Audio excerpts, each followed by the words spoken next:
hello, everyone, and welcome to a very special Final Fantasy discussion today. I am joined by one of my favorite people in the entire world, who the difference between this time and last time is that we are now in real life friends. I know, it's crazy. You know what's crazy too? I think we talked about it, but like before, like on the day when we met, I think we were online friends for like 9 years. Something like that. Like it was crazy. Absurdly long time. Yeah. But yes, please, everyone, welcome the Sphere Hunter, aka Suzi. I think, yes. Just to show how long we've known each other, I knew Suzi back when her main hustle was FF content. I know. And one day I will return. Okay. Yeah. It'll happen. It will happen. So, yeah. You know what? It was like so long ago. Oh my god. You have to come back when Final Fantasy X-3 gets announced. I think that's probably the most appropriate. Yeah. When there's like, when a new video game just starts saying the word Sphere Hunter in it. Yeah. Like everyone will just be like, what is this? Wait, that's from this? Like, what? Because I still get comments about that. Like people just being like, what is the Sphere Hunter? And I'm like, you didn't play any FF10? Like, I feel like even if you played FF10, you would know what that means, you know? But right. Like, it's kind of crazy. But yeah, that would probably be the most appropriate. Like, does that ever make you feel like kind of like boomer when people ask you like, what's a Sphere Hunter? Like, you don't know about 10-2? Oh my god. Yes. That was such a straight. I'm sure you remember well. Most of the people in the chat remember this, but like around that time, like FF10 and like 10-2 was like when like I feel like Japanese nerd culture was like really exploding in the West and like the States especially, because like damn, like Final Fantasy was like at an all-time high in terms of popularity. Like cosplay was becoming like mainstream. Yes. Figure collecting.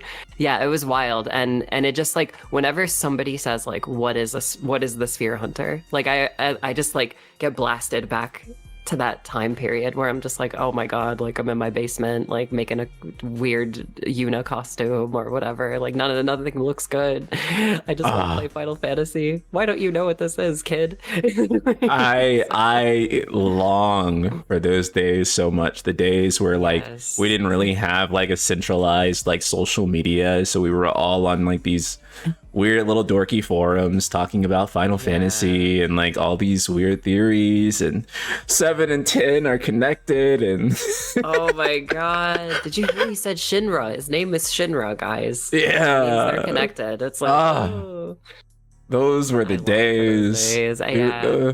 There's someone Gen Z watching this right now, and they're just like, I have no idea what these boomers are talking about right now. It's like 16 was my first one, and I just oh my god, I just wandered in here. So speaking of 16, that is where we officially met in real life, which was awesome. This is like this is something that's like really cool to me, is that now we're actually old enough to like go and like meet our internet friends in real life. And you know, it's funny because our parents always tell us don't go and meet strangers on the internet, but like honestly, most of the strangers that I've met through the internet have turned out to be some of the best people I've met in my life. My best friends. Yeah, exactly. And like really long friendships as well. Like that's something so strange about the internet, is that you could maintain a friendship, you know? Like like if we weren't internet friends, it could just be like, oh, okay, I'll see you in 10 years, like that kind of thing. So yeah. You wouldn't be able to maintain relationships in the same way, for sure. And like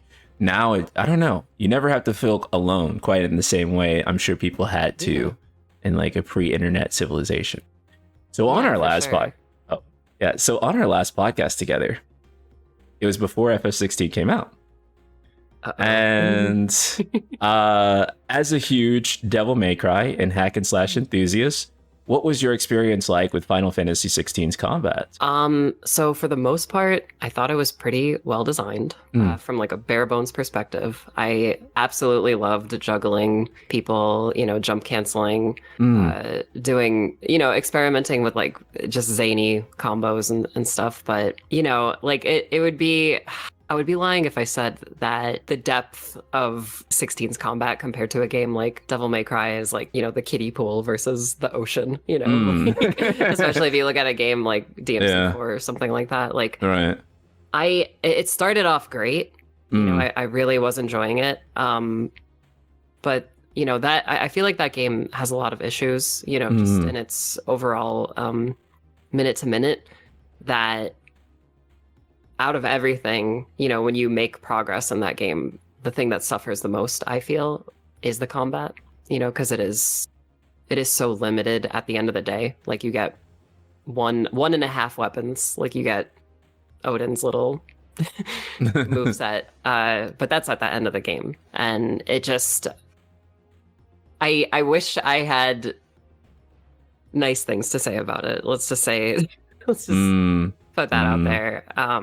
I didn't really love it by the game's end, but yeah, I mean, it's a nice foundation for something, that can hopefully be built upon. So I think that like one of the things that would have really helped, Daryl is saying, do you think 16 would have been better had Final Fantasy difficulty been the default? I think so. I think that having that difficulty there from the start, but also I think that because of the pacing of icon abilities, I think there should have been some other type of abilities that you got to fill in the kind of pacing in between those abilities. Oh, for sure. So, for example, if you had different weapon types, that would have helped a lot, or weapon abilities to go along with those weapon types as well. That would have also helped quite a lot. I think, yeah. Yeah, I was going to say, I think something that 16 really could have learned from like a game like Devil May Cry or even like Bayonetta or whatever is just, instead of getting an icon as like a power set with abilities, you get the icon as a weapon type, where, because I'm always thinking about like, Titan has a lot of like Dante's like Royal Guard abilities, but it also has a lot of catch moves. So like, if you don't know what a catch move is, it's kind of like when you parry, you have to like activate it with a parry.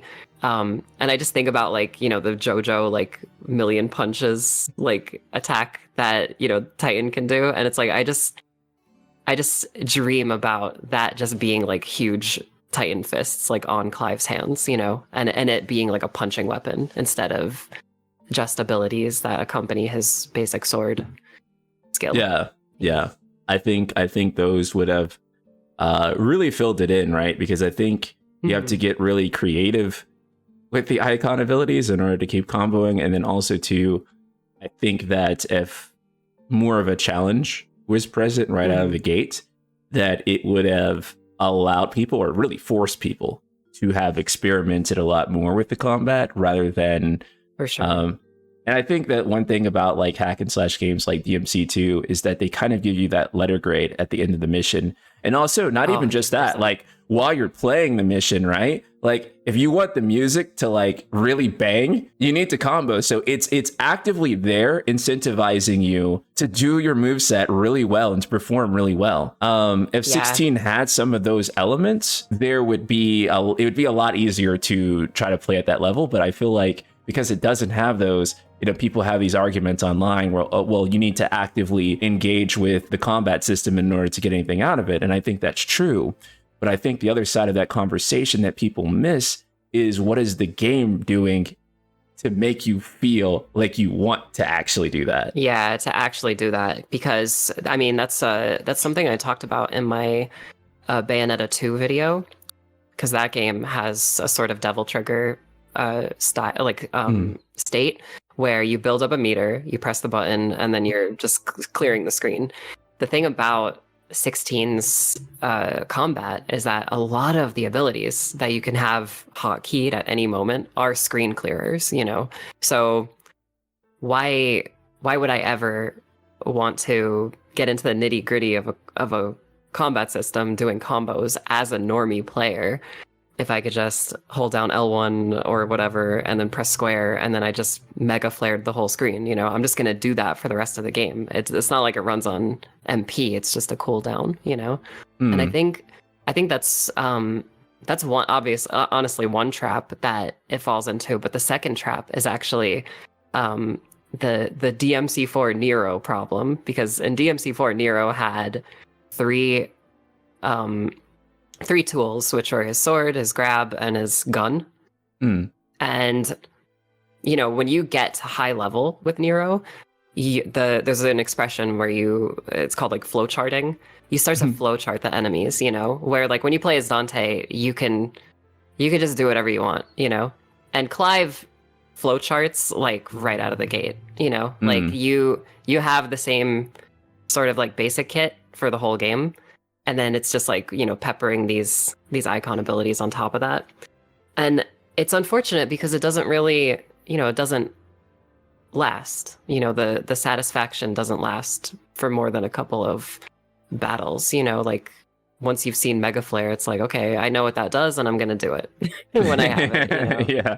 Or like Diamond Dust or something, you know, it's really not like, it's not, as engaging as it could be, you know. Yeah. So. Yeah, it's kind of hard, right, to like to basically say there's no grading, there's no incentive or of any kind, but you shouldn't just spam Mega Flare like the second you get it, because you should have some type of honor, I guess, as dictated by some guy on Twitter, right?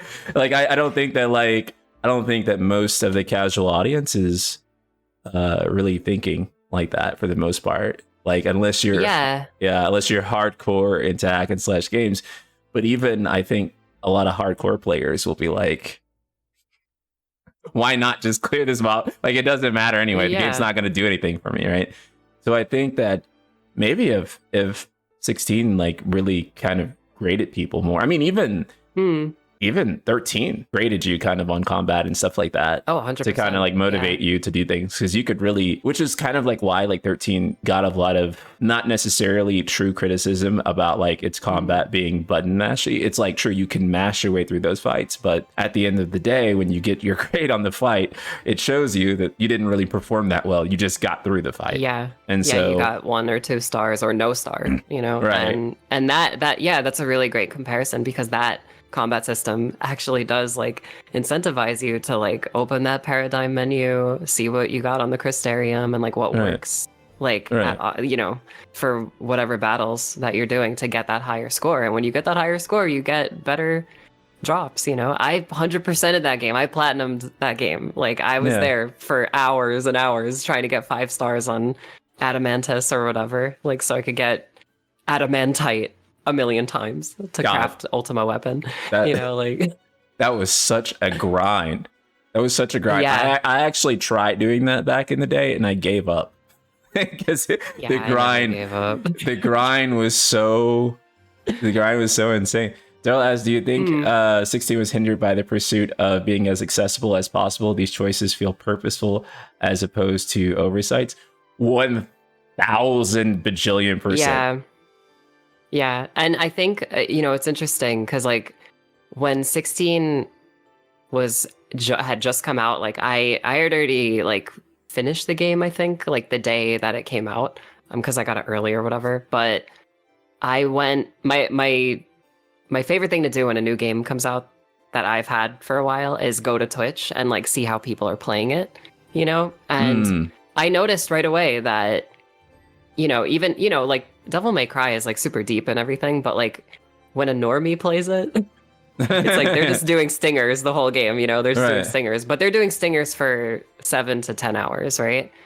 When I watched a 16 being played, and I even saw you doing this, it was just, everybody was just doing ignitions, you know, for like 30 hours. It was just ignition, because what is ignition? It's like the good, like, chemical, like the good brain chemical move, you know, where it's like, oh, I know I'm doing something good. Like I'm flying at the enemy, I'm doing damage. It's easy to do. And it's like, I don't know. I just feel like I feel like a few more like barriers, a little more friction could have definitely helped this game, you know? Right, because there was never a situation in a mob where ignition wasn't the objectively correct. It wasn't like a stylistic choice. Like the quickest way to clear this mob is objectively ignition. Yep. So if I want to clear the mob like as fast as possible, which I mean, I don't know too many people that actually want to make a fight drag on longer than it needs to. Most people, unless you're a combo fiend, you know, right. You wanna, right, yeah, right. But like, if you're unless playing, you get that satisfaction out of like popping a guy up and flying up to him and knocking him around, bringing his friends up, knocking them around, like that kind of thing, like who, like okay. I guess that's like kind of the thing though too, is that like action, like hack and slash game design and RPG game design can kind of be at odds with each other's on these sorts of situations, because what is smart to do for a hack and slash game may not necessarily be a smart move to do for an RPG. Yeah, and I feel like that's probably my biggest issue with the game, is that it doesn't really feel like an RPG, you know? Like essential tenets of the genre are just not present, you know, elements and all the things we've been saying since the game release. Like, you know, it's just kind of is what it is. Like, it's just trying to appeal to everybody. Exactly. And I feel like if they leaned into one more than the other, then it would have worked. So if they would have went fully straight up, like this is a Devil May Cry like, the end, it would have ended up better. Yeah. Or if they straight up said, no, this is an RPG and you have to do RPG things, it probably would have ended up better. But now it kind of balanced out to be in this weird space where it didn't satisfy either one of those. Someone says you do have grades in 16 too. I think that's only an Ultimaniac, if I'm not mistaken. Where you get like the high level like rainbow, right? At the end of the mission, yeah. And like the issue with Ultimaniac is that you have to complete the game on normal once, then complete the game on Final Fantasy mode, and then you unlock the challenging difficulty. Yeah, and correct me if I'm wrong. Maybe you don't even know, but maybe someone in the chat does. Like, I haven't played the game since like launch week, and I don't think you get anything for finishing those with high ranks, right? Like, you don't unlock anything. I'm not sure either. Daryl says I think it's just in arcade mode in general. Okay, so in the normal mode you don't get arcade mode. Yeah. Arcade mode. That's right. Yeah, but I just think it'd be better if in like the moment to moment fighting you had something that was kind of incentivizing you. And I think especially with like Final Fantasy, because, you know, like with like, say like DMC5, for example, you're going to get, you know, the dynamic music like really kicks into gear whenever you're like comboing like crazy, and it's amazing. I think that would have been like super cool with the Final Fantasy game. Like, imagine like 16 bells, right? Which is the battle theme for FF16, but like a choir starts swooping in whenever like Clive is comboing correctly. Yes. Or even like, I don't know, like I'm trying to think of how to rationalize this, but even like an announcer, like how Devil May Cry has, where, you know, because that's another part of what makes Devil May Cry's combat so, DMC5's combat so hype, is that you got an announcer like cheering you on while it's happening, you know, and you can make it one of your friends in that game, you know, like it's super cool. And like, I don't know, even something like that could have really helped out. Like, you've got party members with you, like they could, you know, hype you up while you're going combo mad. Yeah. Or like Jill just like saying some lines, like that was fucking sick, Clive. How did you do that? That was great, by the way. But like, thank you. Right? That would have been like such like an amazing like character building moment for them. Like, just like having those like type of lines like between each other would have been like fantastic. Then I would have went into every battle in like Final Fantasy 16, like thinking like, I can't just spam ignition. I want to hear Jill and Joshua like say like all this like crazy stuff like while I'm doing the combos, and then that would have made me feel like Okay, I gotta go in there with this. I hope Koji Fox is watching this right now. Like, come on, bro. Put in the Jill announcer. Yeah. Even if it like, breaks a version. Like we gotta patch this in the PC version. Yeah. Oh my god, we could. Yeah. I'll just do it myself. Like, yeah, please.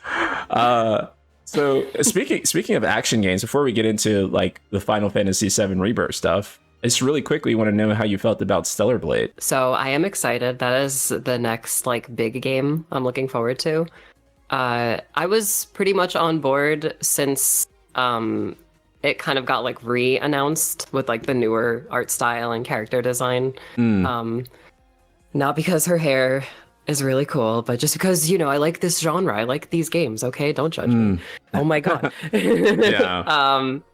But yeah, when I played the demo, I streamed it, and it was really funny because I was approaching the game as if it was a hack and slash game, like a Devil May Cry, and I was getting fucking trounced in the beginning, like because I just could not figure out the parry timing or the perfect dodge timing to save my life. But once I figured out that, like, you know, you kind of have to have the sword up and then, you know, just to do this kind of thing to parry good. Yeah.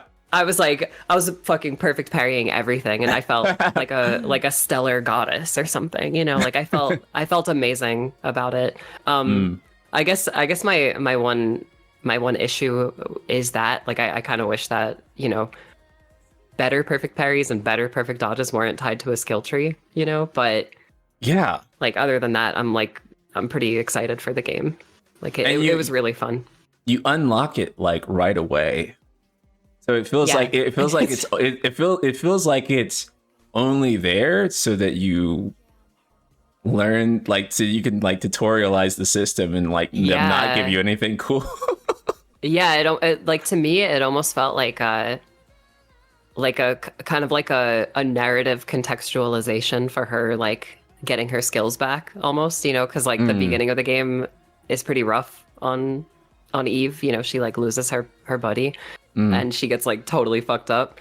So it's kind of like going from that to like, you know, the first level where it's like, oh, I can't even perfect parry. Like, what's going on? Oh, now I can though. Right. Now that I've learned it and I unlocked a skill tree thing, like it almost kind of felt like that to me. Like, oh, they were like kind of staggering this out a little bit to make you feel like you're getting better, to make Eve feel like she's getting better. But that could just be me.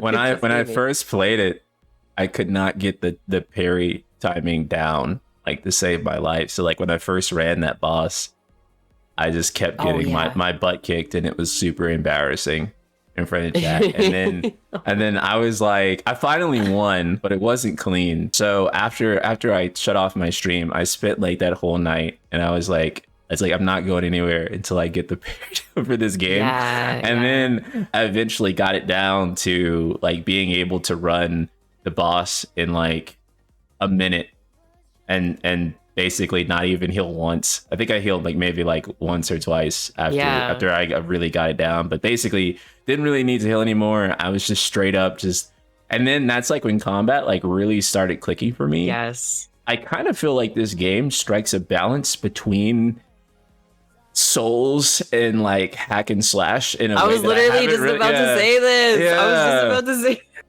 but it's doing it. It has the Souls formula, but the secret is that, you know, once you get good at the combat, it kind of becomes a hack and slash game where you are just perfect parrying and you're getting through fights with no problem. Like, it feels good.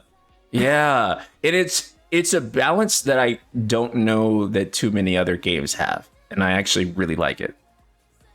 I would probably say maybe Sekiro, and I think the biggest reason for that is because the parry feels so similar to that. Because on my stream, I kind of discovered that, you know, I was going about it the wrong way, where I was like trying to parry from resting position, like where really what you need to do is you have to be in block stance the whole time. And then quickly press the button. So she kind of does this thing, you know, with her animation set. And that's kind of what you do in Sekiro, you know, like those parries are like so precise. And that's just what they're doing here, you know. I really like it.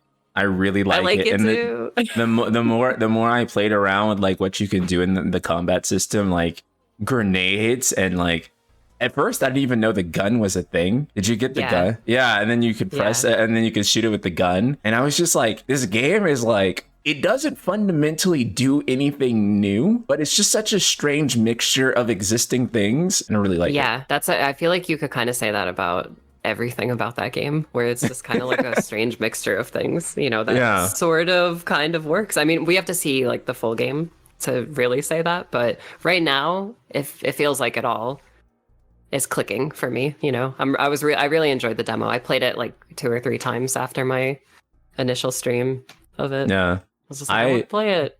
Yeah, I've really wanted. It's coming out on the 26th, so I'm super hyped for it. But now it's time to talk about the thing that everyone is excited to hear us talk about, and that is Final Fantasy VII Rebirth. So I think we both came out feeling pretty similar with Final Fantasy VII Remake, and that was that it's a pretty good game, but in a lot of ways it didn't quite knock our socks off. However, we both ended up feeling kind of the opposite about Rebirth, where we both really loved Rebirth in a way.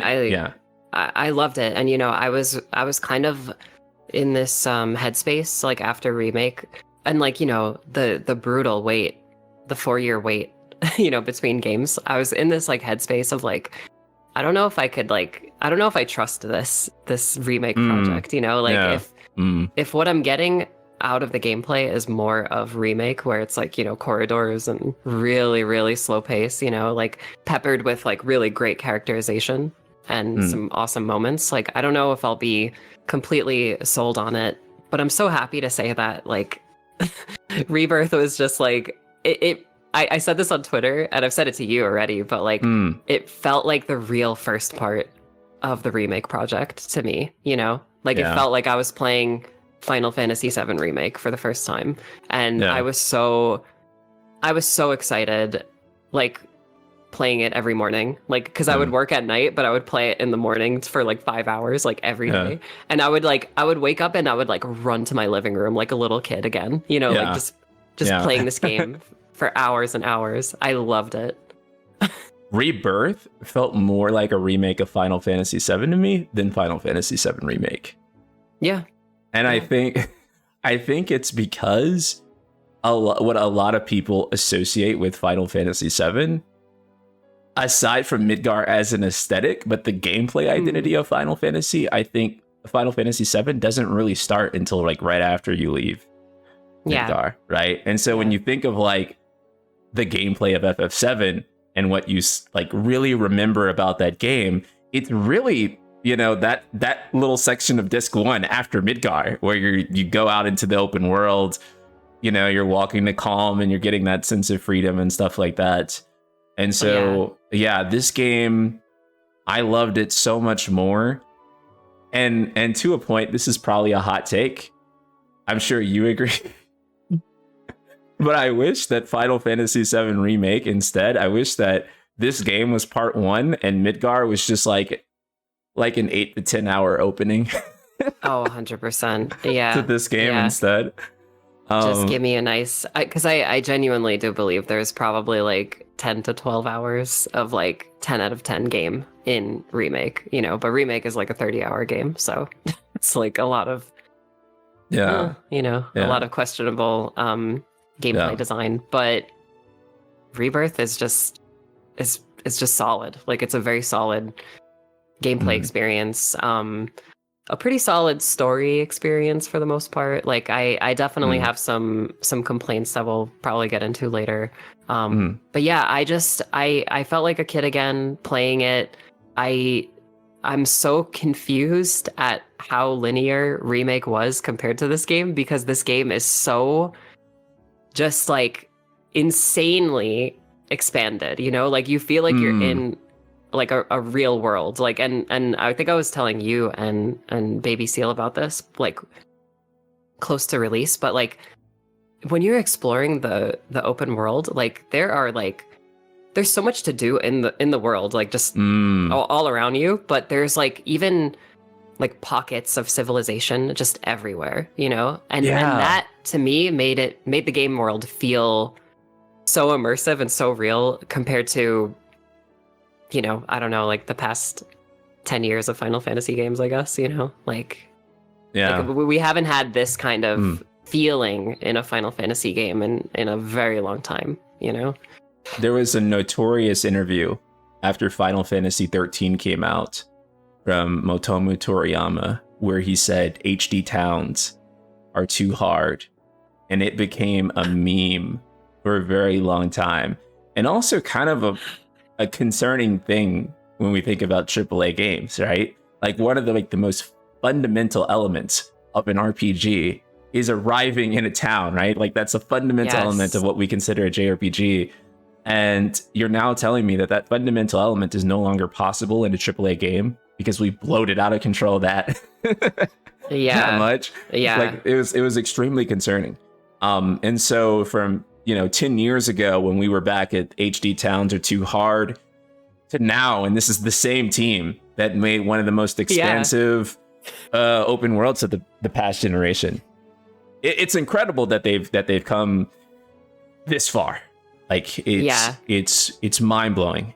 I love that they've finally have figured this out.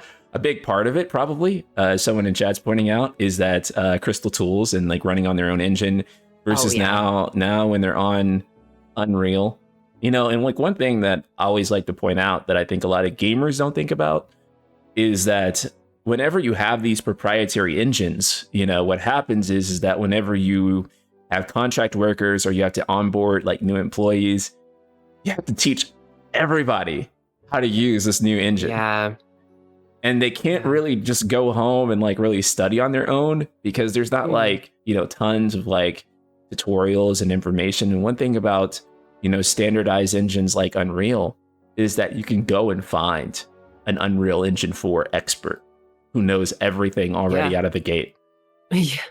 You can't find a Crystal Tools expert outside of Square Enix. Yeah, exactly. Like you could find an Unreal Engine 4 expert like off the street, most likely. Yeah. Like, like that's what happened with Power World. It's great. Is that what happened with Power World? I don't know anything about that game. I completely missed Power World, like completely. Like, it was like basically like the CEO would just like he was just like finding like random people, and he was saying that like one of the like their lead animator was a guy he talked to at like a convenience store. He was like the clerk. What? And, like, oh my god. And like he starts talking to the clerk about like guns, and he's like, well, I'm making a game that has guns in it. Do you want to work for me as an animator? And like that's like legitimately what happened. That's kind of amazing, honestly. Yeah, I know. It's like like, what the fuck? And then they went on and they made like $100 bajillion together. I know. Yeah, those are some good gun animations, bro. Good job. Like, it's one of those stories that sounds so fake, but it really happened. Like I'm like this game like doesn't just have like a like dev backstory. It has legitimate lore to how that's like something you'd hear like in the 80s, like in game dev. Like, oh, we just found this guy. Like he was a janitor and he was pretty good at making music, so we hired him. Like, like I love that. So what characters did you end up loving the most? I already got a good idea, but yes, I loved Yuffie. I'm so happy that Yuffie is like a beloved character now because she was always my favorite. And I look like such a fucking dork right now. Holy shit. I think you look cool. Oh, thanks, dude. Yeah, especially since I'm repping a very cool character according to the internet now. Like, oh my god. I kind of loved everybody. I have a cool character too. I have a cool character too. Yeah, let's see. Oh my god. Yeah, we're both cool now. We're both cool now. Holy shit. Oh my god. So for anyone who's wondering like where this came from, you can ask Final Fantasy Union. We at the pub quiz that we did, they had these Ben Starr masks that we used for a round called Sea of Ben Stars, and Ben Starr was there. He was hosting the round. Oh my god. So it was all in good humor. But I was like, I would like one. I was like, Daryl, I'm taking Ben home. Now you have Ben at home. Oh my yes. god. Yeah, That was an Yuffie. amazing surprise. Yeah, he was robbed. Well, I would say he was robbed because Neil also did a phenomenal job. Everyone who was nominated was a good. Oh yeah, It was phenomenal actor. Ben also deserved his own award though, for sure. I think he did. Including, I would say, Melanie LeBird from Alan Wake 2 here on my shirt. that was like the most conflicted I had ever been about like a voice actor like award, because I was like, holy crap. I was like, every single like actor there. Yeah. I would like any other year, I'd be like, that's the one. And then it was like 6 of them. And I was like, oh. I know. Yeah. Yeah. I think when I was doing my little voting on the site, I think I literally skipped over that. I was just like, oh, I'm good. I'm not gonna choose. I couldn't pick. Like honestly, even like Idris Elba for like Phantom Liberty, I was like, he did great. Yeah. I was like, God. Only reason I didn't vote. One of the reasons I didn't vote for him is because I was like, he's Hollywood. We'll be okay if he doesn't. Hollywood, yeah, exactly. Yeah, so I was almost like thinking like he should have been the one to give that award, you know? Yeah, I feel like it too. Like it kind of would have been almost maybe too much if you won, because I'm like, you're a big actor guy. You did kill your role, but like, you know, but like you'll be fine. Anyway, so back to Rebirth. Yuffie was actually really amazing in this game. The way that she played off of every character was actually really phenomenal. And I think the way that she brought out this kind of like other side of Cloud, even in Uncle a way, Cloud. Like this Uncle Cloud side of him. Like I was so curious to see like what they were gonna do in the like date, you know, and I was like, oh man, this could go like one of two ways, like really bad or like I don't know, I don't even know, like just unknown, you know. But when you actually get to that scene and it's like the cutest shit ever, like Cloud is literally her uncle now, you know. I loved it. It was so good. I feel like Cloud and Yuffie did a lot to show a side of Cloud that we don't normally get to see. If anything, I feel like Yuffie may be the party member who most elevated Cloud's character in subtle ways for me in the whole game, which is like very, very strange. But it's showing, it's kind of showing Cloud this character that he can't just push around in the same way that he would with his cool guy attitude with anyone else, because she's kind of that perfect foil for his cool guy attitude, right? Exactly. By being younger than him, she could kind of just be like, actually, you're lame, old man. You're fucking lame. Yeah, that is such a good point, because Cloud can do that, and he does do that, where he's just like even like Barrett is like, he's an intimidating guy, you know, like in Remake, and Cloud is just like, he's like, oh, you really hear the planet talking to you? And he's like, yeah. He's like, okay, get help. Like, you're fucking crazy, man. Get away from me. But like, he literally cannot do that to Yuffie. It's so funny, because like whatever he'll say, she'll top it, you know, with her own insanity. I feel like Cloud will say something, and then Yuffie will just kind of be in the back, and she'll just be like, mid. Yeah. I just want to say, speaking of mid, me and Baby Seal at the Game Awards may have done that a couple of times at certain things.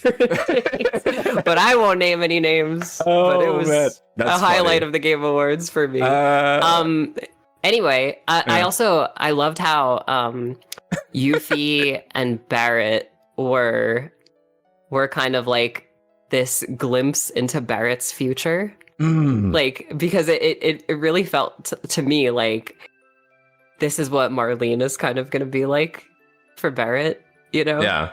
Like later on in life. And it was just played so perfectly and so cute. Like the father-daughter dynamic was perfectly executed, in my opinion. Yeah. Barrett would be the other character, I feel like, that I was really into in this game, that I feel like they really elevated quite a lot for me. Yeah. And I feel like, John Eric Bentley, he does such a phenomenal job. There is like no better person on earth to be playing Barrett than him by far. By far. Yeah. 100%. Like he knocked it out of the park. And I was expecting, maybe one emotional moment out of Barrett in this game, and it's the moment everybody knows with Dine, but to get like four solid moments of Barrett being as human as fucking humanly possible was so heartbreaking, Yeah. And I didn't even, are we talking about spoilers right now? Go ahead. I just wanted to bring up the Myrna scene, the flashback. Oh yeah. Where like he can't, like he's like struggling to like pick up her dead body because he has one hand. It's like so sad. Like it's so terrible. Like it was perfect. And so huge shout outs to John Eric Bentley. So good. almost like a Taro feeling moment, right? Yeah. 100%. Yeah, everybody got their Yoko Taro depression moment in that scene for sure. Yeah. One character I also really loved was Aerith in this game, because I've always kind of been like a Tifa fan, but I think in this game she really, like, her performance really spoke to me, and I was kind of, I could even extend that into remake as well, like her kind of knowing things that the party doesn't know and that the player doesn't know is like intrigue by itself. Like it's like, I want to know what this mystery is all about. But in this game, it's like, oh, just right out of the gate, shit is crazy with Zack, like she's dead, I guess, like in this other timeline. And then like things just like escalate. And I found myself really loving Aerith in this game so much. I really loved the relationship between Tifa and Aerith in this game, the friendship that they had, which was very, very real feeling. Like, I don't know, especially like for me as like a guy and you're hanging out with like two girls and they're like girl synergizing. Yeah. which usually feels like, they're kind of like bullying you at the same time, making fun of you. And, they're like it felt like that. I was like, this feels so real for me, like right now. Yeah. Their relationship, like, it just felt so phenomenally well done.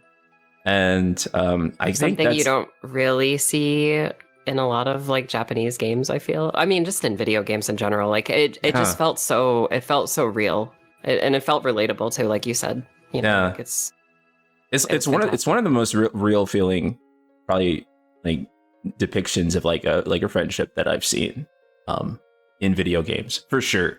Yeah. So I was really, and I also think too in part 3, Tifa's grief over Aerith is also going to be another dynamic that's going to be really heavily explored here that wasn't quite explored in depth in the original. And that's something that part 3 has me extremely excited about, because I want to know what Tifa's grieving process is going to be like and how that's going to be portrayed. And that's that for me is going to be really interesting. Speaking of characters, especially with some of the stuff that she saw in this game. Yes, some of the stuff that she went through. So. Right. After her live stream moment, which was one of my favorite FF7 moments. Yeah. Like, period. Like, not just even in the re-trilogy, was Tifa's live stream moment. That was really beautiful, and that was a well-written scene. While we're on the subject of characters, though, how did you feel about Cid and Vincent? Okay, I'll start with Vincent. I think he's great. I think that Matt Mercer understands that Vincent Valentine is like a depressed theater kid who's extremely dramatic, and he plays him perfectly. He plays him like the Phantom of the Opera, like, woe is me, get away from me, I'm gonna go sleep in my coffin. Oh, just kidding, I'm here, by the way. I need friends. I think he's great. I really don't have any issues with Vincent, mostly because we didn't really get a ton of him in this game. And, you know, I guess my overarching issue with Cid and Vincent as characters is that they're not playable, because I would have loved to play as them, because they're great. But speaking of Cid, it's hard. It's weird for me to say. It's hard to say that I didn't like him. Because again, like, there wasn't a whole lot of him, and in this particular game, he just kind of shows up out of nowhere, and he's being like really normal. You know, he like, when he shows up, he just kind of strolls into the scene, and he's like a Southern guy, kind of, and he's just there chilling, and it felt very off to me. Like, it felt weird. Like is this like a Sephiroth clone in disguise? Like, what is going on here? It's like, I know who Cid is. Yes, I will pretend to be Cid. Like, do you remember that evil character meme where it was like the character and like people would invert it and say like the opposite of like what that character would say? Like, I'm just thinking of like evil Cid, and he's like, please sit down and have a cup of tea. Yeah. Yes, sit in the tiny Bronco. I'll bring you some tea. Stretch your legs. It'll be fun. You know, if you'd prefer standing. Yeah, if you go ahead. You could even stand right next to me up here. Yeah. It, like, he definitely feels weird, and I hope that he gets a little more characterization in the next game, because holy shit. he was the only character I felt kind of off about, and I think it's because the way that Cid is introduced in the original game has such that strong impression to him. And this is kind of jarring, but I think that this is kind of a setup for like what's going to happen for the third part. So I think the third part is going to kind of like, you know, kind of flip the card on you. And like, maybe you will go to Rocket Town and you'll see kind of his interactions. You'll see those interactions with Shara. You'll see the like this kind of like bitter side of him, right? Yeah.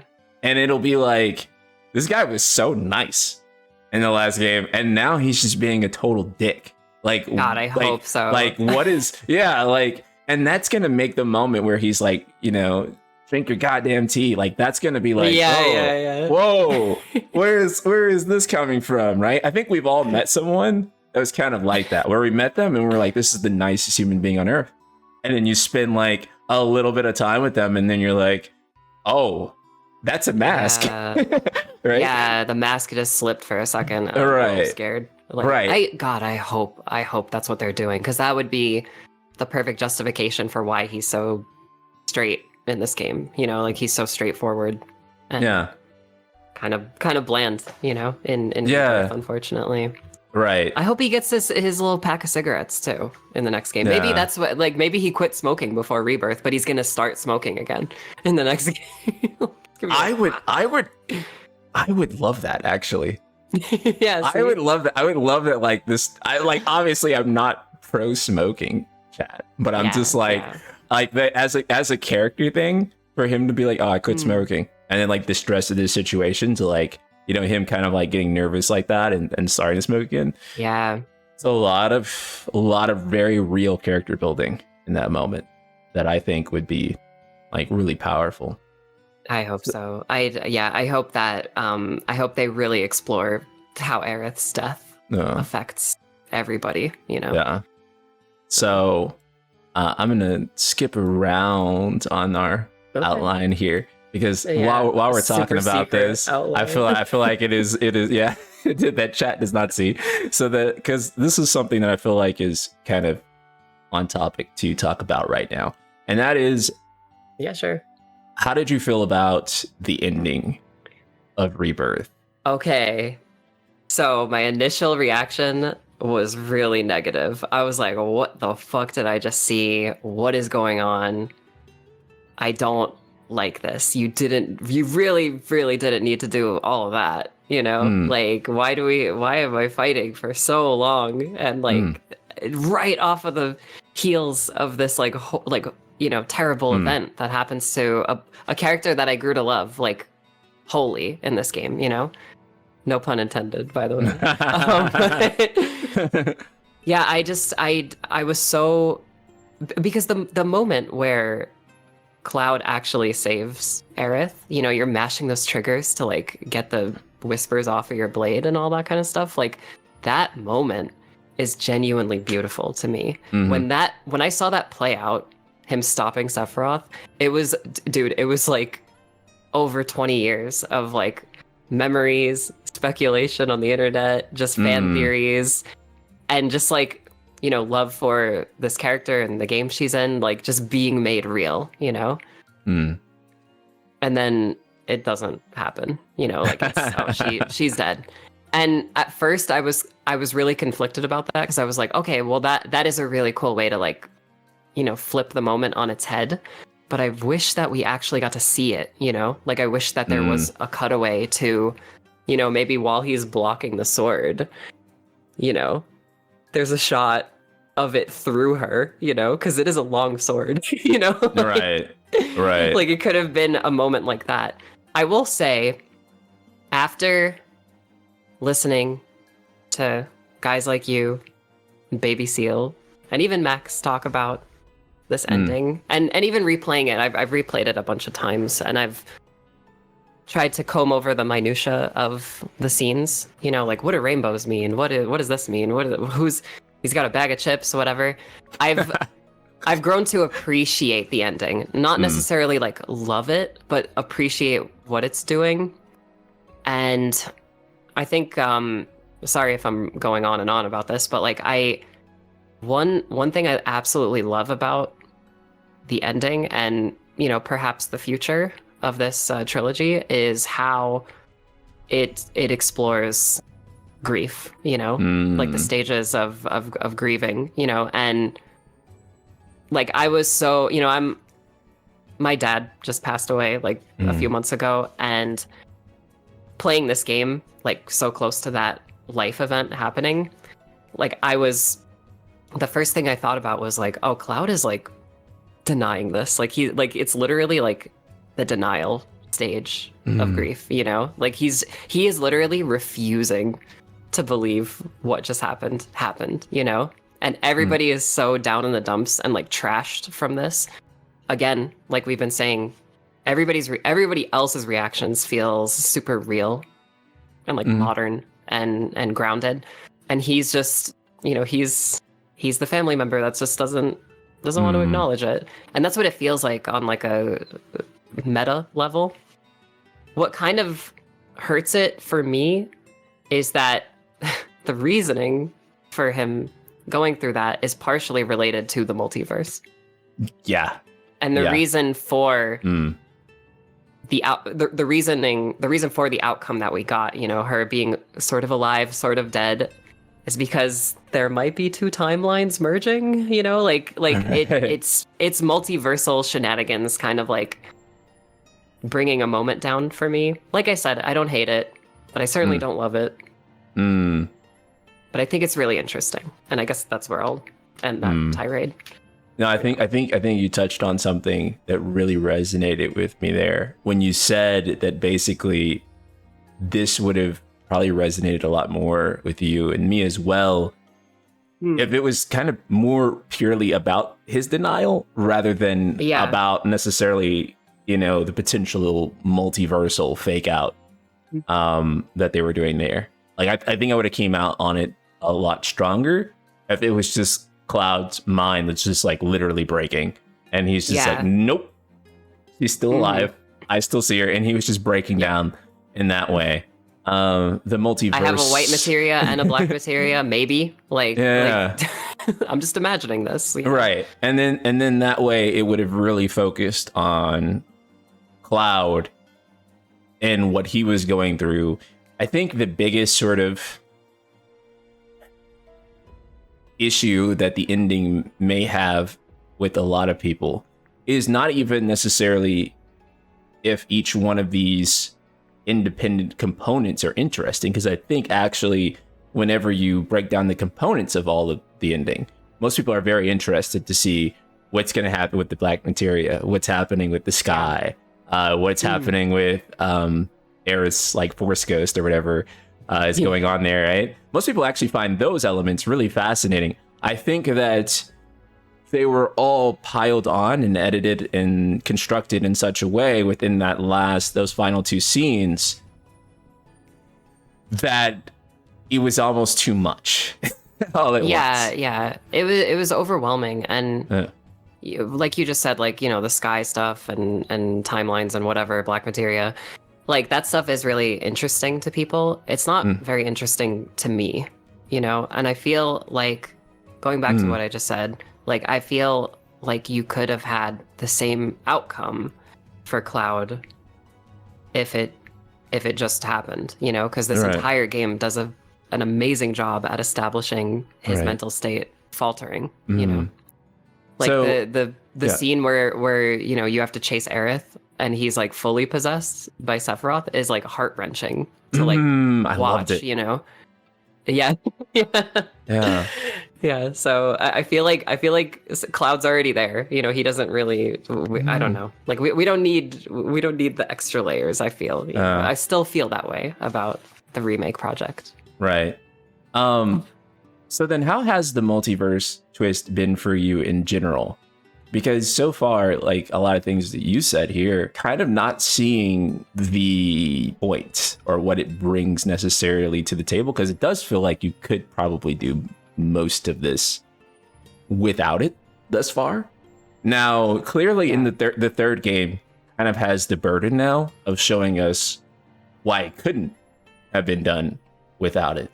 But I think these first two games, I haven't really seen necessarily what the payoff is. Not that it can't be there, not that it's not going to be there, but it's really hasn't been necessarily clear to me what exactly that payoff is long term. Yeah, I feel really mixed on the concept. Mixed, mostly negative, but there are like kernels of interest in my mind. Like I do genuinely want to see where this goes, and I think it's, you know, to touch on what you said, like it doesn't really feel like this needed to be a thing, and I feel that the strongest when you replay remake and, you know, the unknown journey will continue, and then you play Rebirth and it's like 90% faithful to Final Fantasy VII. You know, it's like, well, that wasn't necessarily an unknown journey. Like there were unknowns in that journey, but it wasn't completely unknown. I believe with all of the setup, hopefully we'll get some real answers in part 3.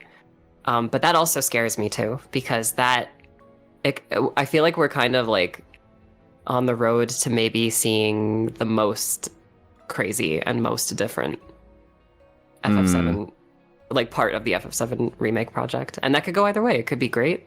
We could get our giant hero shot with everyone playable and Aerith's giant face in the sky, like the OG.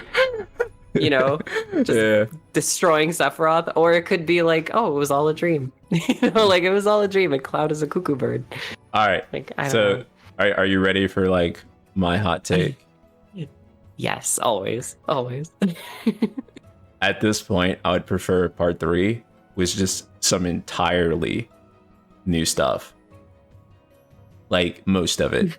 Obviously, there's still some established stuff you need to touch on, but I would actually prefer part 3 just goes off in like some completely different direction. I know for a lot of people that's like, what?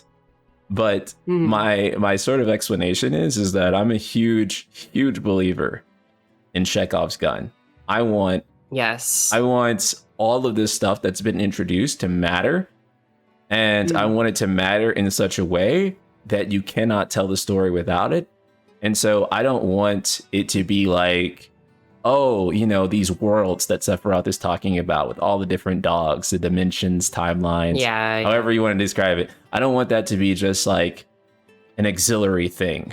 I don't want Zack's presence to just be like a little fan service nod to people who loved Crisis Core and his character.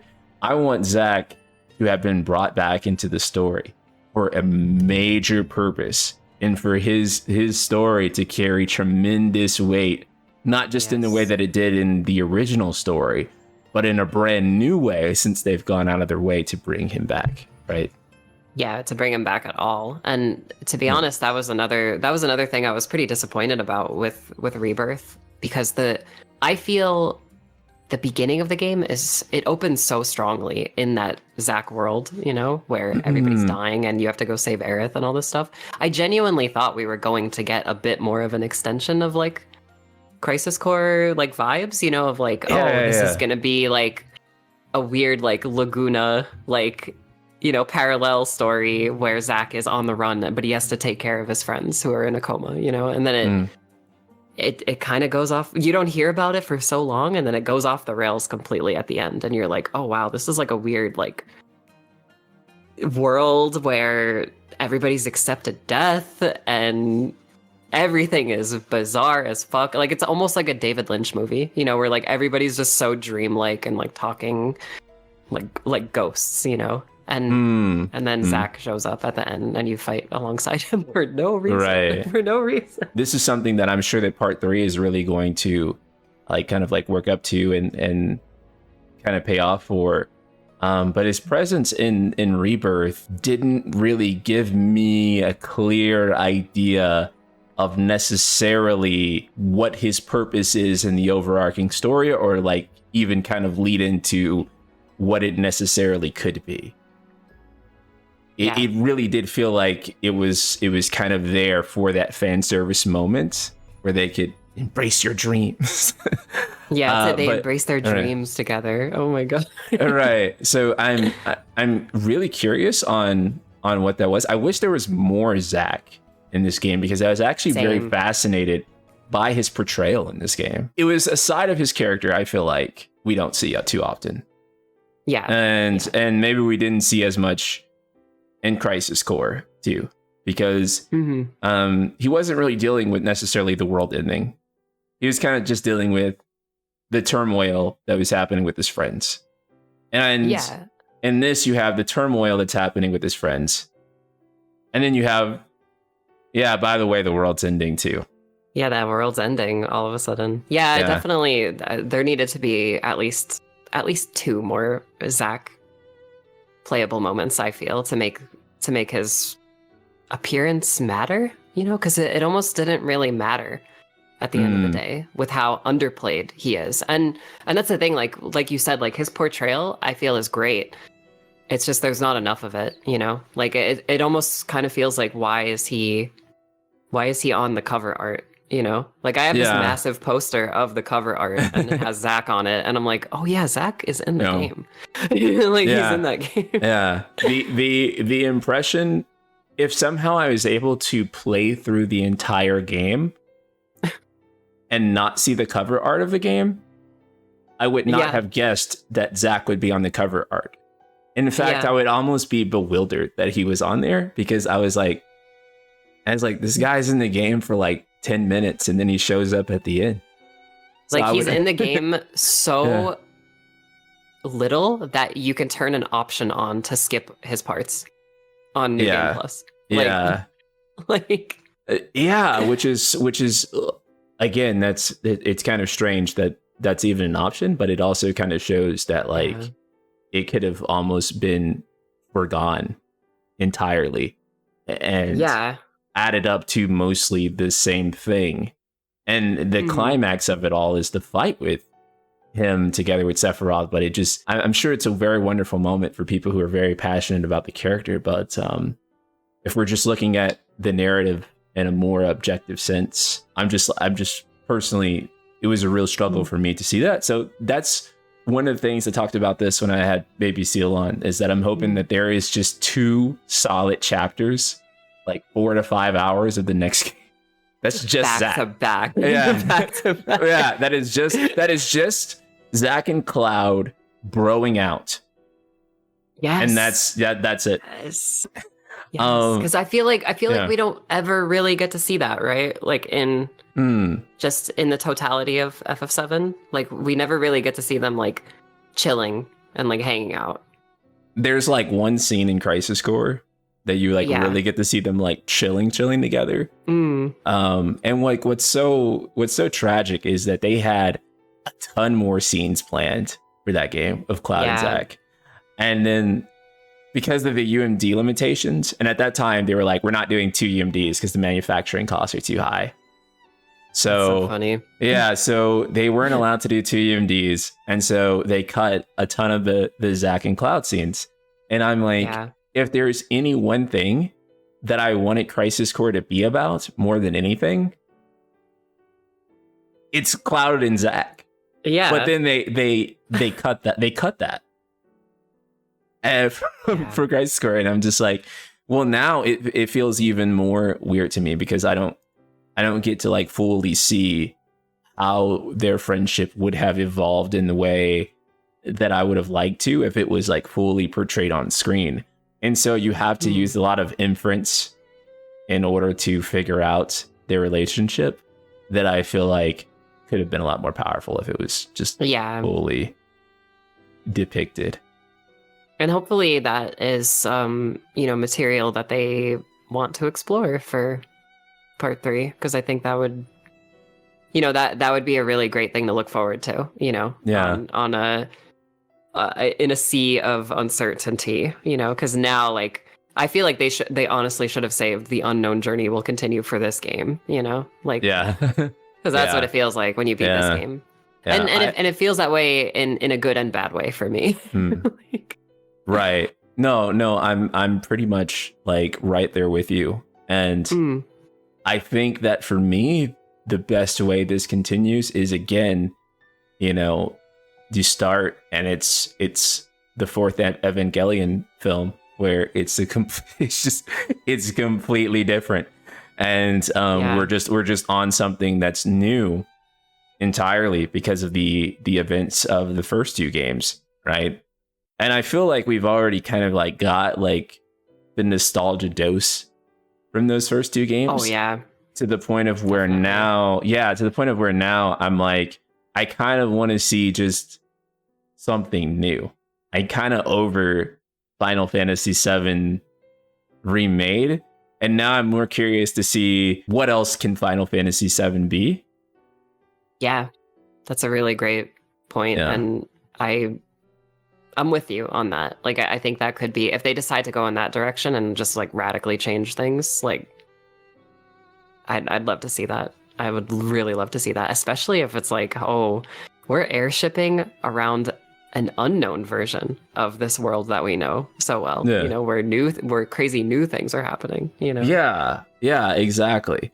Because I don't see a point of doing a third game, and then just being like, we're just going to do more of the same stuff from the OG, and then the last 10% we're also going to change that, right?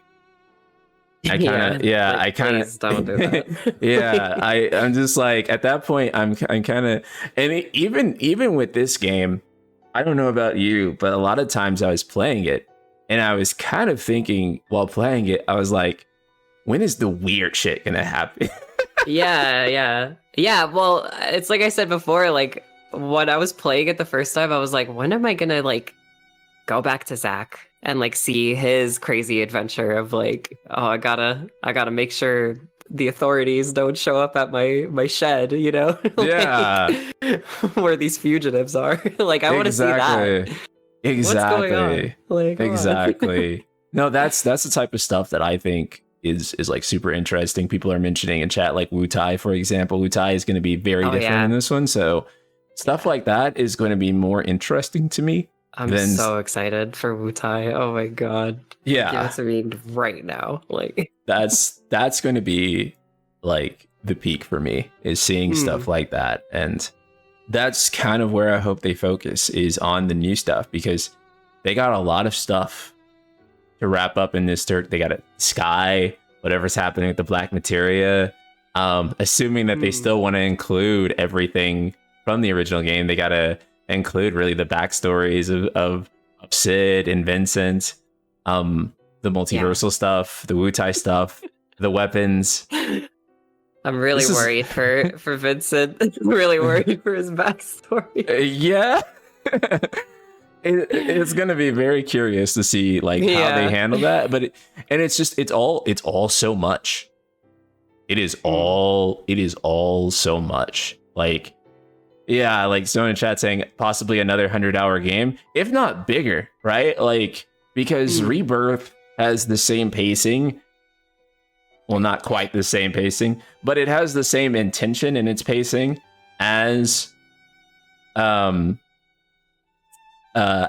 Disc 1 does post Midgar, where it's the very relaxed, going from location to location, light narrative building, really heavy focus on exploration and gameplay, right? And so that's what most of Rebirth is. But part 3 has to essentially hit the ground running with all of its narrative beats. Otherwise, I'm like, how are they gonna fit all this in? Yeah, like what are we doing? What's gonna happen? All right, so yeah, it's a lot. It's a lot. So yeah, I wonder. Kingdom in the chat said said more linearity, and I wonder if they will actually do that, because I've seen a lot of people online say that, like, oh, like I think it's gonna be just like remake part 1, you know, where it's a little more linear than this game. But yeah. I don't know, like they're talking about airships already, so I'm like, well, I guess we'll have to wait and see. I think it'll be mostly like this game too, where it'll be like the mix of like, you're gonna be stuck doing this for like 3 or 4 hours, and then you're gonna go back to the open world, which is actually a formula that I personally really enjoy, because you don't get open world fatigue as fast in this game as you would in like another game where you're just kind of like, I agree. And I would say, aside from like 2 parts of this game, like the formula is like perfect, you know? Yeah. Like it's great. Yeah.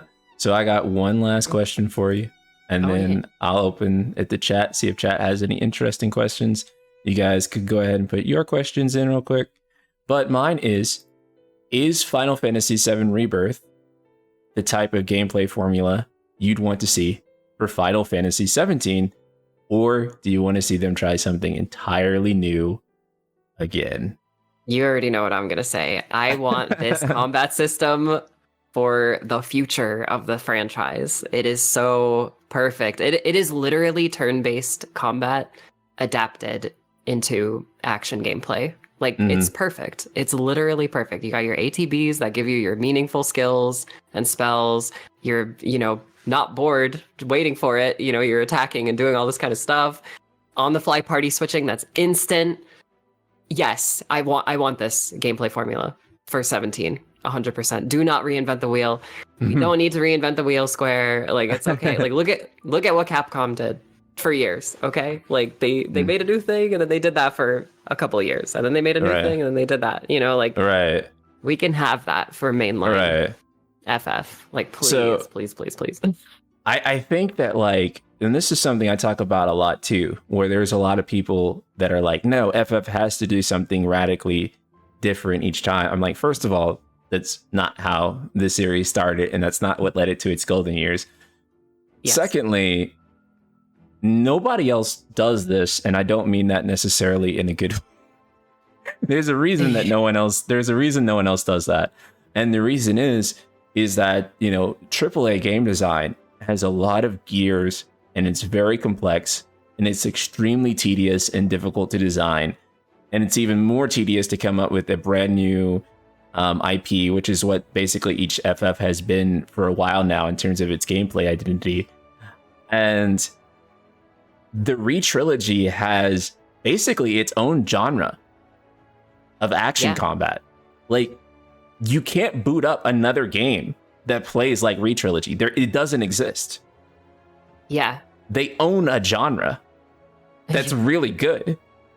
The smart thing to do, both artistically and business-wise, is to own that genre. Is to be like, we're the only people in this space that are going to be doing this brand new things. And to have it's like to have like your own action RPG genre that's really loved and well received. There's only one other company that has that right now. And that's FromSoft. Yeah, exactly. I agree. 100%. Like this is the easiest Yeah. topic to talk about. Like, yes, Yeah. do this, please. Yeah. NSP is being burned on Twitter by this take, and he is absolutely right about upholding the formula improvement. Yeah. Because there's a lot of, I think a lot of people on Twitter, they take it as like a personal, like burn to like FF16, or like rejection of FF16 trying something new.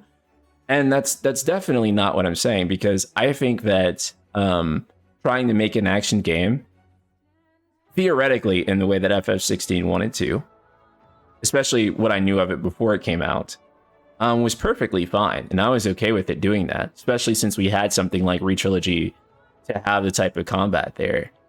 But now that the combat's out there, people who love it, people who don't love it, it's a lot more mixed than, say, how people feel about Retrilogy's combat, which for the most part is very much lauded and loved across the board, and has all the things, all the elements that people would want to see. And again, you know, whereas something like, say, 16's combat can be filed under hack and slash or Devil May Cry like, this is its own genre that Square completely owns, that is brand new, that no one else is doing or is going to do, probably. So I think it has like a ton of value in that sense. 100%. Yeah, that it could be like you know how RE4 did Over the Shoulder, where it could potentially inspire some other people to want to take a stab at a combat system similarly to this, you know. Yeah. And I would love to see that, because this game is so much fun to play. Like, that's when I said before, like, I wake up every morning and run to my living room, like a big part of that was just to play this game, you know.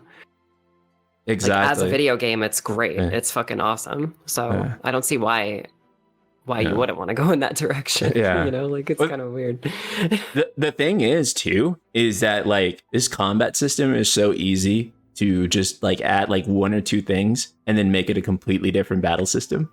Like if Clout was a dragoon instead, and there was a jump button, which I fully expect that in part 3, by the way. Like, I fully expect them to give us a jump button. Yeah. It feels like there's a lot of evidence just based on the Rebirth's entire gameplay variety, where it's like, oh, I just did a side quest where I had to go pick mushrooms, but I had to pick the mushrooms, you know? Like, they went out of their way to make that system for that one quest. It's like, I wouldn't be surprised if Vincent was completely over the shoulder. Like, you switch to Vincent and it just goes right over the shoulder, you know, and it kind of plays like Vanquish or something, where you're shooting and also meleeing. Like, oh man, you know, it could be. I think it'd really be cool if it was something like Versus 13's idea for Prompto, where you could.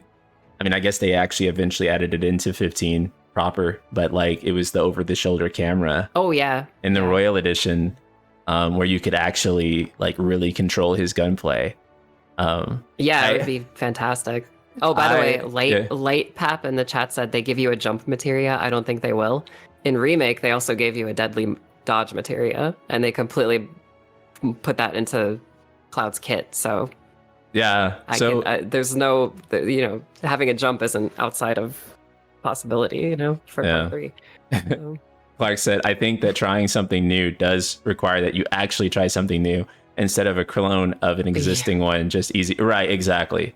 And that's kind of like where I'm at, like with, say, like 16's combat, which was essentially, you know, the framework of Devil May Cry, versus, you know, Retrilogy's combat, which is actually one of the least derivative third-person action game combat systems out there, which is incredibly hard to do in like modern video games, because almost everything that can be done in third-person action has been done. And this is like one of the few games that is super innovative in third-person action RPGs. And so it just feels like you're playing Final Fantasy in action combat, you know? And I haven't really gotten that feeling from a Final Fantasy game since Lightning Returns. Lightning Returns had great combat.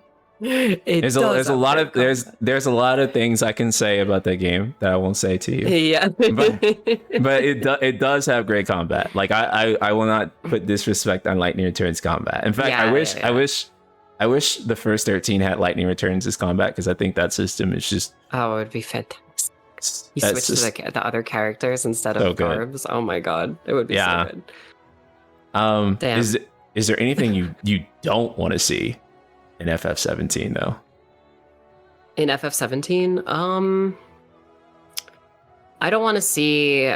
I guess it's gonna sound a little weird, but like, just I don't know if I want FF17 to be as open to the general public as 16 was. Like, I think I kind of want there to be more friction in the combat and the minute-to-minute gameplay, because that's what creates challenge, you know, and people love challenge, whether they like to admit it or not. Look at From Software's games. Like, everybody fucking plays them and they sell like hotcakes, you know. So I think that's something that I don't want to see, is just an overall easy difficulty, because I feel like it really damages the life of the game, you know.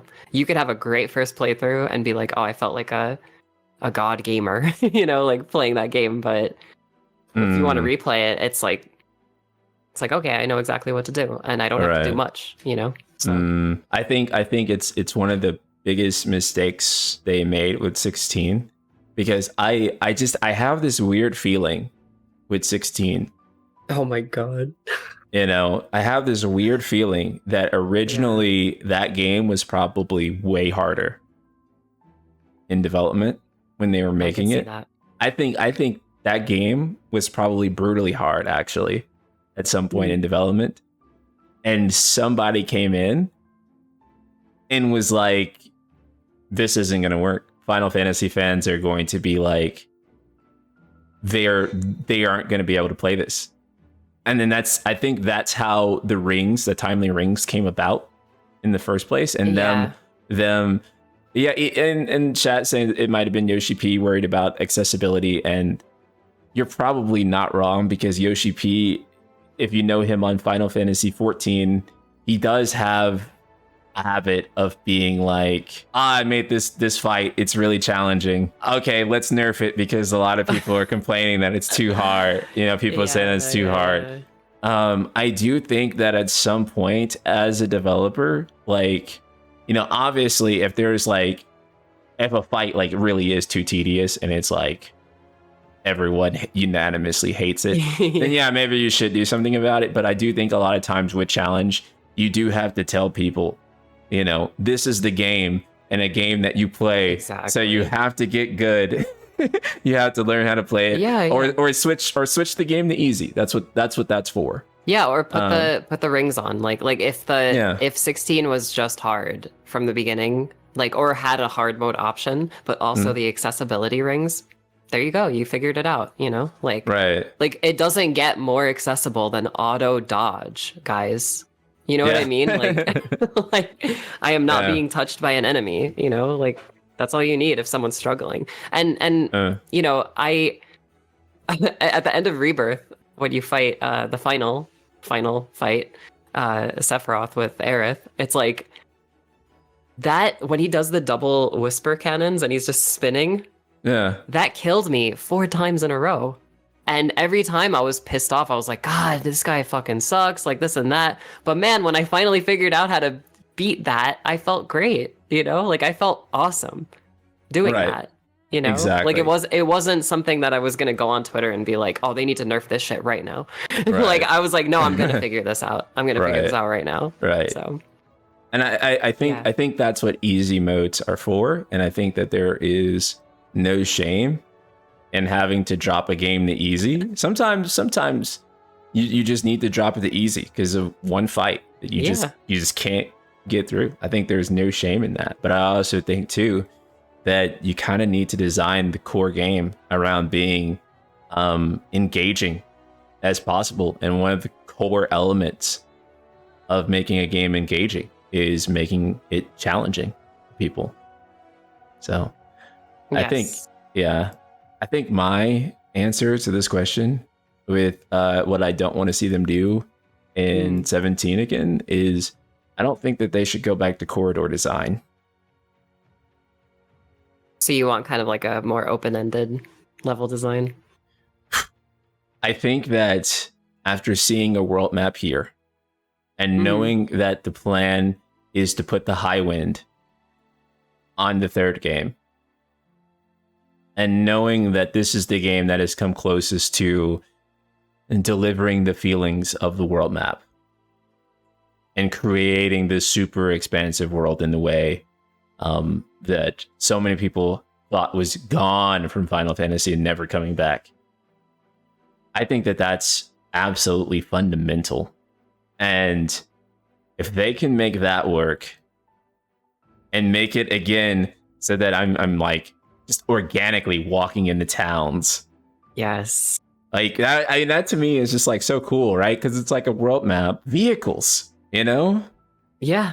The buggy. That's the best. That's the best part about Rebirth is like, for the most part, you are walking on foot or chocoboing or driving into these towns. And then there's this fucking mind-blowing moment where you get into the tiny Bronco and it's like, oh, all of it is open to me now. I can go wherever the fuck I want. And that is Final Fantasy to me. You know, like that is a core feeling that every Final Fantasy game should aspire to have. No open world map with nothing in it. Right. No map screen, you know, where it's like you just select a thing. You like, like this Rebirth's game world should be the blueprint going forward. Right. 100%. I think like one of the reasons that like 10 was able to get away with it too was that at least in 10, even though there wasn't like a physical world map, you still had that process of like physically walking throughout the entire world through an interconnected map. And so even though it wasn't an open world, you literally do throughout the whole game. You walk from the start of the game in Cid all the way to Xanarkand. There's a path to walk, you know, through the entire world. There's a path to walk that you can go through. And I'm cool with that too. Backwards. Right. And you can go right. Like, so the one fundamental thing that I think is Final Fantasy, undisputable, that can be said about all 16 games, whether they achieve it or not to a great degree, but they all have that fundamental element in there, is that Final Fantasy is a game in which you explore an entire world. Yes. And I don't know if the games that have been more corridor-like have really had the feeling that you explore that entire world. And so, but I do feel like with Rebirth in particular, I did feel like I saw an entire world's worth, even though I know that there is still so much more in there. That whole game, like if that was like an individual game in itself, I wouldn't say that like, oh, I still don't feel like I know that game's world. I feel like I know all the important locations in just Rebirth, and that's good enough, I think. It's 17. You get so much of that, and what's most enticing about part 3 is that there's even more, you know? It's like, we're gonna get all of it and more. There is. So just really quickly, I want to see if there was any good chat questions. I don't think chat like really you guys they were just yelling at us. Let me see if chat really gave anything. Guys, where are the questions at? Peachy Team asks, do you think this game will get DLC? I think we both would love to see a Vincent DLC. Yes, I want Vincent DLC. Yeah. I would say Vincent or Zack, but more Vincent, you know? Like maybe flesh out some Zack stuff, but just give me Vincent. I want to play as Vincent right now. Yeah. Vincent would be the peak. When looking at feedback from Rebirth, what changes would you like to see implemented in part 3? Oh, that's a good one. We can let that round the discussion out. Yeah. More, I guess, an even more seamless feeling of exploration. Like, give me a jump button so I could jump over obstacles. Give me a chocobo that can fly, like at all times. Like getting the blue chocobo was a godlike feeling, but it also made me dread going back to the previous areas, because I was like, oh, I can't do this. I don't have this level of exploration freedom as I do in the other zones. And I think that's kind of it, honestly. The battle system is perfect. Yeah. I love it. The battle system is perfect, and I feel like all you have to do is experiment with like one or two things that can like fundamentally change the whole thing. Like you mentioned, just adding a jump button, but that would fundamentally change battles in that entire game. Just adding that one thing, everything is. And the thing is, you don't even have to have everybody jump. It could just be like Cloud and Tifa and Yuffie, like Barrett doesn't have to jump. Aerith can stay on the floor. I mean, just small things like that. Loadouts too. Yeah, loadouts. I completely forgot about loadouts. Material. Oh my god. God, please. There is god. Like that's like one thing about like whenever the game would make me change party members that I would kind of get like miffed about was that like I was like, God, I gotta go back in here and redo materia again and again and again. And like at some point I was just like, well, I do love playing with my materia setup. At some point I was just like, I'm gonna see how far I can get without changing the materia. Just with their kids. God, I'm so silly because I said Aerith doesn't have to jump. Aerith's not going to be doing anything in part 3. Sorry, chat room. Yeah, no. She'll be jumping in like the background of each like boss fight, and it'll be so true. fun. Yeah, true. Yeah. I got it. She'll be the announcer, like you just mentioned with DMC. So Aerith. You fucking figured it out. Oh my god. Will be like, sick block Cloud. Yeah. Holy shit. Way to parry. That was awesome. Okay. So I think that is going to round our discussion out for today. Good discussion. I'm pretty sure that everyone on Earth knows you by now. If they don't, can you tell them where they can find you? Yeah. You can find me on YouTube as the Sphere Hunter. I cover a lot of things. On Twitter, you can find me as @TheSphereHunter with no spaces in between the words. And Instagram is TheSphereHunter with underscores in between every word. Yeah. But yeah, this was fantastic. I had a lot of fun. Holy shit. I always have fun when we chat. And